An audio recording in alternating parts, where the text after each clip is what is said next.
You look like you're mind blown. He may complain, is your hamstring tight? Yeah, my quad's tight too. We're gonna go through like a small little movement analysis to see what Brandon can do, and then I'll tell you what I see. All right, Brandon, go into a squat. If you can go all the way down.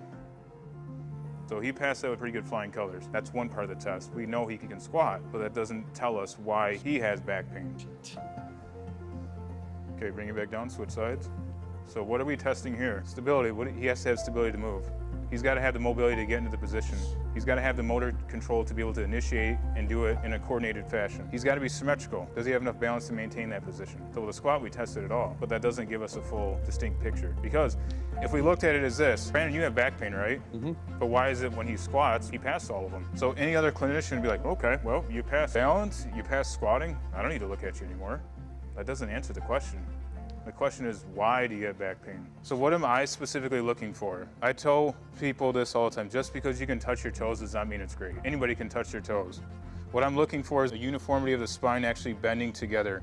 Is there a part that does not bend? Is there a part that bends too much? We can kind of see here, he's got a little bit of a hump, so he hinges quite a bit here. But if you look right here, this is actually supposed to be tucking under. That's exactly where my pain is. Now we're gonna try to unpack him more and more, because even though we see that he can touch his toes, when we start offloading him more, as far as like, this is full body weight, right?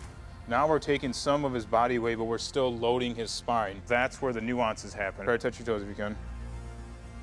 Okay, so now we can start morphing to see how can we elicit change with some of these tests. Keep your legs straight, Brandon, bring your right one up. Huh, why is that?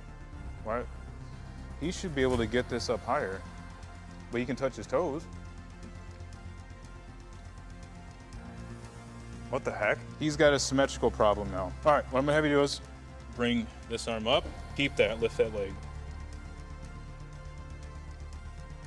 Did that not just match his other side? Oh, you can call me a liar. Thing is like, we didn't do anything to his hamstring. I'm testing his hamstring. I'm testing hamstring.